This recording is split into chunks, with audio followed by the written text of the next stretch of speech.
Ito po yung pagsasalangan po natin ng lechon, mga kabayan. Ito, bago nyo isalang po yung ililechon po natin, yan, talagang kukunin natin yung talagang tamang temperatura. Para sa ganon, hindi magkakabitak-bitak. At depende rin sa isasalang po nating baboy. Ayan po. Itong isasalang po natin ngayon itong araw ng November 1. Ito po, 64 kilos nung nakuha po natin, pero siguro na sa na po ito. Dahil more than 2 weeks na po na nakakulong po dito sa ating kulungan. So nasa na po ito, nasa 65 to 70 kilos na po ito. Sa laki nito, mga bayan. So napapansin nyo siguro itong pagtatali po natin ng pa dito sa harapan. Nakuha po natin sa mga naglilitsyon. Inadapt din natin to. Upang sa ganon, pagka ganito ang mga pan po natin, pag tatali dyan sa pa dito sa harapan ng dito sa may parting kasim, ganito po yung nangyayari sa kanya. So kung ganyan po yung pagtatali po natin, hindi siya magkakaroon ng bitak di po dito. Ito yung inahabol po natin para hindi bumitak sa kanyang likuran dito sa may kasim. So makikita nyo, mostly kasi ang pagtatali nila dito, yung una po nating in-upload.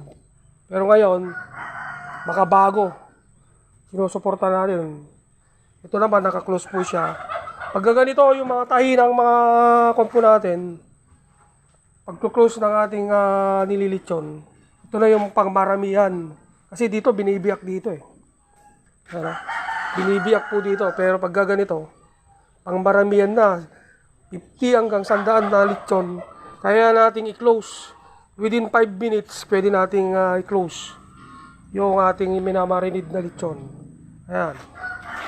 At isa pa, ang ginagamit natin palagi, ayan, alambre. Hindi abaka. Ayan, kung mapapansin nyo. Ayan po. So, mayroon tayong mga salang na 3 salang ngayong araw ng November 1, 2023. Ayan. Pinagtagpi ko yung mga kaalaman sa paglilitsyon.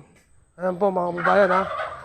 At i-share ko sa inyo kung paano yung paglilitsyon ng mahusay at talagang mapag-aralan nyo o mapag-tagpi nyo rin yung mga technique. Ayan, no? At yun lang naman po. At isasalang po na natin yung ating nililitsyon. Tara, Jaboy! Salang nyo na! Ayan, kung makikita nyo po yung ating pagsasalangan, napakainit po yun. Kinukuha natin yung tamang temperatura o yung init. Ayan, no? Napakainit po yan.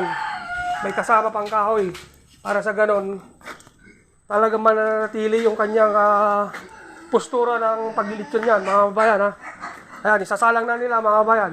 Ito na yung pinakahihintay nyo para sa ganon, hindi kayo nabitin sa mga in-upload kong video. Para matuto tayo, bawat isa. Ayan, no?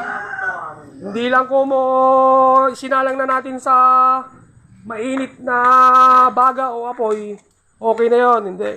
Kukunin natin yung tamang temperature o temperatura ng ating lilitsyon, mga kabayan. Ayan na po. Talagang mainit po yan. Ayan, no? Kumbaga para mala-impyernong salangan. Ayan. So, itong sinalang po natin ito, sabihin na lang natin na 65. Tignan nyo sa dulo, pa hanggang ulo. Ayan po. Siguro itong po natin, itong pinagsasalangan, 2 meters. So, gaano kalaki po ito kung yung mamarapatin nyo na titignan. Ayan, dulo sa dulo, malaking ang lechon po ito. So, ito na, nakasalang na itong 65 kilos na lang. Sabi natin 65 kilos. Medyo may kalakihan. Ito po yung pang chop po natin o panglatag itong araw ng November 1. Ayan, no? Napakalaking lechon. Ayan po. So, ito lamang po yung may i-share po sa inyo na paglilitsyon po ng Jepoy's Native Lechon. Ayan po. Ayan. Sa mga hindi pa nakapag-follow o nakapag-subscribe sa aking munting vlog, ayan, follow nyo na po ako at marami po tayong may tatakal o salusuluhan ng kalaman sa lilitsyon at pagbibiyahe o pagluluto ng mga anumang menu o pagkain. Ayan, matatagal po natin lahat mga yan. At pag ninegosyo, ayan o. Makikita nyo, napakainit po ito mga kabayan, no? Ayan.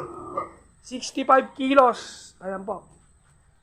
Pagchachap o pagre-retail po namin ito, ilalatag po namin dyan sa pwesto ngayong araw ng November 1, holiday. All Souls Day yan, ha? Ayan o. Ayan po. Napakalaking lechon po yan, mga kabayan. At tignan nyo po yung paneto dito po sa harapan ng Kasim. Ayan o. Makamodernong pamamaraan yan, pero inadapt po natin sa mga Asian country. So talagang naglilitsyon po yan, no? Yan, sinusuportahan yung pagka tumigas yung ating lechon. Hindi ba basta-basta mapupulit o magkakabitak po yan. Ayan, no? Kung mapapansin nyo yan. Yung paa dyan sa malapit sa ulo, ayan, no? Kasim, sinasabi natin, ha? Ayan po. Yun ang purpose nyon para masuportahan itong likod. Ito po, oh. Ito. Ayan. Diyan po kayo makakita ko yung mga technique. At syempre, sinasabi ko na yung totoo para sa ganon. Sa mga baguhan o na mga naglilitsyon, makikita nyo yung diferensya. Minsan kasi hindi... Yung iba naman hindi tinatahi ito para hindi magkakabitak. Pero depende na rin sa baboy na nililitsyon po natin talaga.